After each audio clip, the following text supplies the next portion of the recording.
Hey, what's going on, ladies and gentlemen? My name is Rayge, and we are back today with a huge channel update here in regards to Dark Dimension 7, more importantly, where my account is at and what my game plan is going forward. I also want to share some strategies and insight for you guys on how I've been able to achieve and acquire Crimson gear along the way, because there is a pretty notable update here. And that update is, yes, I am finally going ahead and resuming with Dark Dimension 7. Now that you can see, I basically have the majority of all the resources, and now I can continue trucking along, and I'm pretty confident I'm going to get Mephisto in the coming weeks here. Now that I've continued resuming my attacks and going forth with investments. Previously, before, if you guys have been following along, I actually made a channel update where I was going to pause my Dark Dimension 7 because I strictly wanted to focus on my arena battles. I wanted to focus on bringing up my Annihilators team, but you know, a couple things have happened as of late, especially with the resources coming our way, gear tier, and obviously materials that we've needed to upgrade characters, and we're in a great spot. As you guys can see, you know, we only need a few more pieces here for Legendary, and basically we can rip through Cosmic, Legendary, and it looks like I even have the majority of the materials for the Mythic section, so nothing is stopping us now from going forward, because previously before, what capped me for myself was that I was going to start global, but then Annihilators team came out, so then I had to use all those resources and investments on Annihilators because my focus was arena and making sure I could capitalize on the free power cores per day. But now that we have everything, it's pretty meaningful, guys. So let me walk you through my teams here and why I've chosen the teams I have, in addition to the spread, right? If you guys want to fast track your way to Dark Dimension 7 as well, also be mindful of this Dark Dimension 7 planner. It's a really useful resource for planning your characters, because this is not a game mode where you can, you know, put random 5 characters and fudge it in and hope it works. It doesn't work like that. Especially for some of the sections where global is an absolute beast right now. In terms of, that's where I'm at right now. I'm trying to get through it, but it's definitely the hardest section of Dark Dimension 7. And without the proper team and synergies, you could be taking a lot of attacks. It can be very, very inefficient. And yeah, overall, that could actually take up much more time than you need. And as you can see, even the spread here at the very top, guys, you know, bio, mutant, mystic, skill, and tech characters, you want those spread of resources to be allocated accordingly, but you also want to be mindful of your resources, because at the end of the day, every roster is going to be different. Every resource level is going to be dependent on the RNG you've had with some of the orbs, especially with the randomness. It could make obviously some resources being more than others, and then you have to adapt accordingly or be patient and wait for farming those resources until it enters your time. Now for the city section, I've decided to go with the pseudo mixture here of Robbie, Big Time Spider-Man, Noir, Vulture, and Peter B, because they're all relatively cheap. The city section was very, very easy for me to go through, and you'll be seeing those videos out as well. But yeah, it was just super easy for me to go through it. I don't think you need to focus too much on heavy investment. Obviously, I think Spire Society would have been probably the safest choice. As for the global section, there is only really 2 choices right now that I see being efficient. It's the full Extreme X-Men team, or it's Cabal hybrid that you see here with Black Knight and Nightcrawler. I previously already brought up my Black Knight in the first part of the section, so he was just value and also part of Arena, holding that status for me. Cabal and Nightcrawler are grinding through, but they're obviously not as good as the full Extreme X-Men team, but they can still get the job done in a somewhat efficient manner. I think you can also argue that Illuminati can be used if you have Captain Brexit, but most folks like myself, being free to play, you won't have that, so just something to be mindful of there. Cosmic section, this one made sense for sure. I wanted to capitalize on the value of my Annihilators arena meta, so 3 of those 5 characters being part of the Cosmic was huge. Val and Kang was always slotted in for me at the very beginning when I was planning Dark Dimension 7, so it made sense for them to stay. And as you can see, there's a good spread there of resources, right? There's skill, bio, as well as mystic and tech, so good spread there. Legendary is what I'm currently waiting for resources. As you can see, the uniques is what's holding me back. I thankfully did get lucky that I do have quite a bit of osmium, and you can see only 6 pieces away from Morgan Le Fay.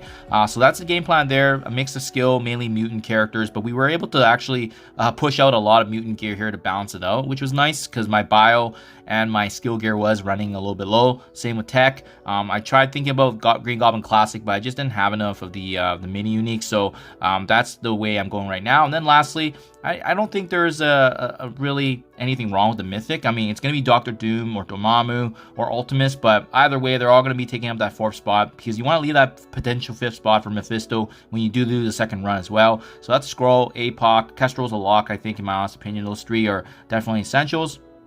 And then that really just leaves the total materials here required of being basically catalysts and some of those uniques, right? So guys, that's pretty crazy. So this is my update here in September, but if you recall, let me just walk you through kind of the progress and how we got here, right? I am completely free to play. There was no passes, there was no spending that I was able to do during these last 6 months. And remember, Crimson Gear arrived in March 2024, and we're in September now. So it actually took about, half a year to get into it. If you're really making sure that you're fine tuning exactly what you need to purchase, what resources you need to buy from the store directly with gold. So yeah, I just wanted to make this update because for those of you that are wondering, it is possible free to play. I've done it with all the previous Dark Dimensions. This is definitely the one that's taking me longer though. I had a faster time with Dr. Doom, Dormammu, and as well as Super Scroll. I think because of the novelty of Crimson Gear and how hard it was to get, and still very, very pricey in the store.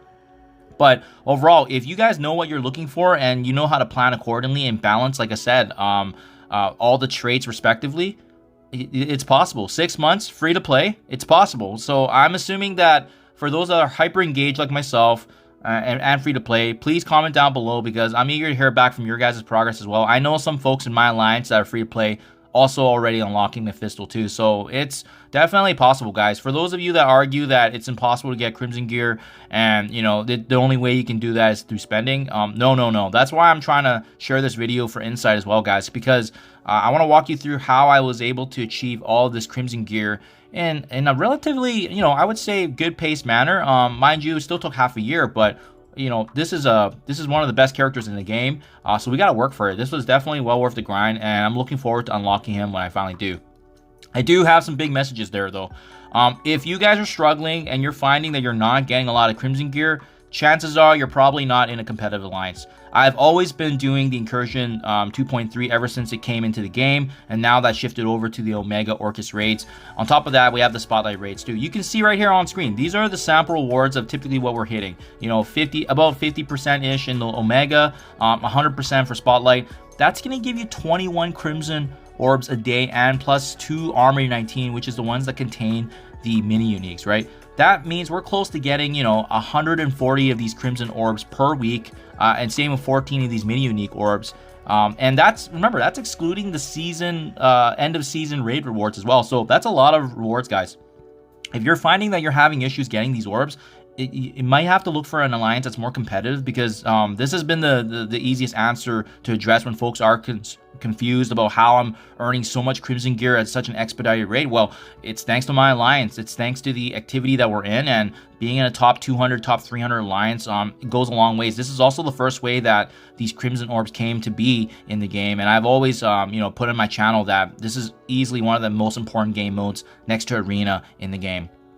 Having said that, it goes without saying, I think store purchases directly with gold is probably one of the best ways to fine-tune what you need. It's the reason I don't have enough uniques right now, because I'm constantly looking for it. As you can see on screen here, I do even go through the hassle of using my power cores to refresh and get another chance to purchase directly these materials. But this is the best way to eliminate that RNG, right? Is when you see it in the store, buy it. And especially when uniques are rare and sometimes they don't even drop in the orbs, this is probably the best way to kind of bridge that gap. And I did this from day one. That's also why my gold spending, caps out at 6 million gold per day or more, depending on what planning stage I'm in. But I highly recommend it, guys. This takes priority because if you're doing this for the last 6 months, which I have been doing, and you're focusing on all those uniques, trust me, it adds up. That's how I was able to build up so much osmium and so many of the uniques. Now we're only a few pieces away from being fully ready here to push all the way into the end of Dark Dimension 7. So hopefully you guys are doing this too. Pay attention. I know it's pricey with gold, but trust me, it's going to save a lot of headache if you're doing this earlier on, and it compounds, especially for those of you that are wrapping up Dark Dimension 6 and planning ahead for Dark Dimension 7. Always check in the store what Crimson Gear or unique is available, because you're going to be thanking yourself later if you build early on, which I did 6 months early when Crimson Gear first came in. I started buying right away because I saw this exact same issue when Teal Gear first got released into the game, and now we're dealing this with Crimson Gear, and going forward, the next gear tier level probably is going to be the same thing, right? So we just rinse and repeat our resource management strategy, and that's really been the bulk too. Now, having said that, that hasn't been the only way we've been accumulating a lot of Crimson Gear. What really helped me was this past debacle here, where if you guys recall that last Shattered Dimension, Pocket Dimension featuring Annihilators and Illuminati, we were able to repeat the event an additional, I think 4 or 5 times. I think I was able to do the full run 7 times in total.